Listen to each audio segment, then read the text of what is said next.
और सबसे ज़्यादा दिमाग, इसको अपने वश में करो। लास्ट क्लास में भी कह के गया था कि ये चंचल होता है, भागता है इधर उधर, थोड़ा सा ढील दिया और भाग जाएगा। इसको इस पे प्रैक्टिस करो आप, इसमें शक्ति पैदा करो, पावर लेके आओ इसके अंदर। और पावर आती है मतलब एकाग्रचित होने से, कंसंट्रेट होने से। फिर देखो आपका दिमाग ही आपको सारे रास्ते बताएगा कि आपको क्या करना है, कैसे करना है। क्योंकि ये भी मानते हो आप, इतने दिन मेरे साथ पढ़ते पढ़ते ये तो समझ ही गए होंगे, ये भी आप समझ गए होंगे कि सबसे ज़्यादा अगर शक्ति अगर कुछ है तो वो सिर्फ तुम्हारे पास है। हर इंसान कहता है ना कि ताकत कहाँ है, सबसे बड़ी ताकत उसके खुद के पास है। इससे बड़ी कुछ ही नहीं है ना भाई। अरे दुनिया में कोई भी इन्वेंशन हुआ है तो वो कहाँ से हुआ? आज दुनिया में कोई भी इन्वेंशन है, मैंने कहा था ये पेन से मैं लिख रहा हूं ना, तो वो किसकी उपज है?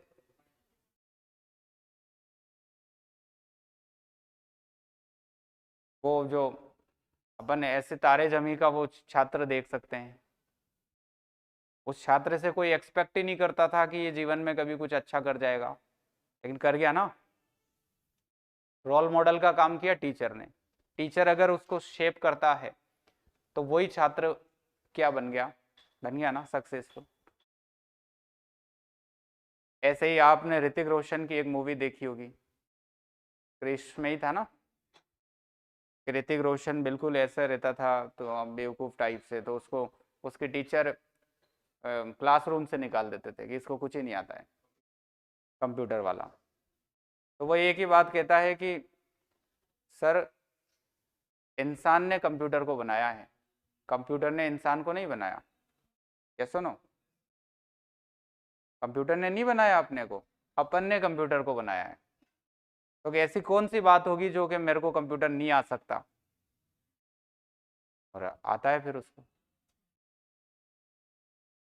तो थोड़ा सा इन चीज़ों पे विचार करके और अपने करियर को सीरियस लें, अपने करियर को समझें, अपने आप को समझें, आपके पोटेंशियल को समझें, आपकी क्षमताओं को पहचानो। बहुत क्षमताएं हैं आपके अंदर, इतनी क्षमता है कि जिसकी कोई लिमिट नहीं है, लेकिन सबसे बड़ी हम अज्ञानी बने घूमते रहते हैं। हम समझ ही नहीं पाते कि हमारे अंदर कितना पोटेंशियल है, उसका कभी अंदाजा ही नहीं लगाते हैं। और दिमाग पैदाइशी क्रिएटिव नहीं होता है। एक और बात बताऊं, जब पैदा होते हो आप तो दिमाग खाली होता है कि नहीं होता है? उसमें कोई इंफॉर्मेशन है अभी? नहीं है। इंफॉर्मेशन आना शुरू तब हुई जब आप थोड़े बड़े हुए और देखने लगे और सोचने लगे, समझने लगे। जैसे जैसे बच्चा पैदा होने के बाद बड़ा होता है ना, उसके सेंसर एक्टिवेट होने लग जाते हैं। शुरुआत में उसको आंखों से देखना शुरू होता है, फिर वो कानों से सोचने भी, सुनने भी लग जाता है, फिर वो ब्रेन से सोचने भी लग जाता है, फिर स्किन भी उसका फील करने लगती है, फिर उसको खुशबू का भी ज्ञान होने लग जाता है।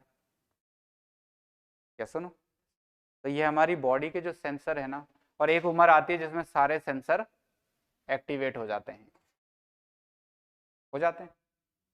तब ब्रेन पैदा हुए थे ना, कितने भी क्रिएटिव इंटेलिजेंट लोग हैं ना, सबका ब्रेन खाली ही पैदा हुआ था, किसी के ब्रेन में कोई ऑलरेडी ज्ञान नहीं आया था।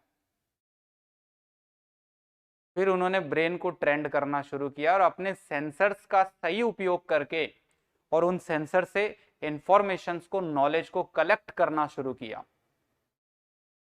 तो हमारा ब्रेन आज जितना भी जानता है, जितनी भी नॉलेज आपके अंदर है, वो सारी नॉलेज अर्जित की हुई है, एक्वायर्ड कुछ भी नहीं है। एक्वायर्ड है, इनेट कुछ भी नहीं है, जेनेटिकली कुछ भी नहीं है। आपने जो कुछ आपको आता है वो सब एक्वायर किया है कहीं ना कहीं, किसी ना किसी से।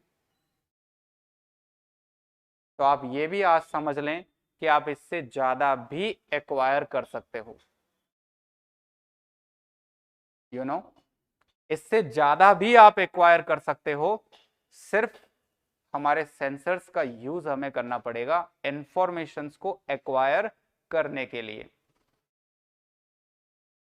और फिर आपकी ये जो मेमोरी है हार्ड डिस्क है, इस हार्ड डिस्क में आप भरने की कोशिश करो। आज से इस बात पे लग जाना, आप इस रेस में, इस दौड़ में लग जाओ कि इस हार्ड डिस्क को भरना है आपको 1 साल के अंदर अंदर।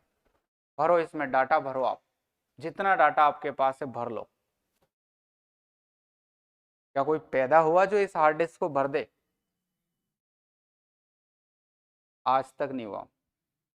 और अगर हो जाएगा तो Guinness book of world record में उसका नाम आएगा सबसे पहले नंबर पे। एक ऐसा व्यक्ति हुआ जिसने इस ब्रेन की हार्ड डिस्क को भर दिया। भर के दिखाओ आप। दुनिया की सारी किताबें पढ़ दो आप, जितनी इंफॉर्मेशन है सब पढ़ दो आप। क्या किसी में क्षमता है जो इस हार्ड डिस्क को भर दे? ऐसी अनलिमिटेड हार्ड डिस्क ऊपर वाले ने आपको दी है। इतनी बड़ी चीज दी है जो दुनिया में है ही नहीं। बाहर तो कुछ है ही नहीं, ऐसी हार्ड डिस्क ही नहीं है आज तक। फिर भी अगर हम कुछ ना कर सके जीवन में, तो फिर हम सही तरीके से लाइफ को नहीं समझ पा रहे हैं। जो चीज़ें आज मैंने बताई हैं, इन पे विचार करके और इन पे वर्क करना शुरू करो।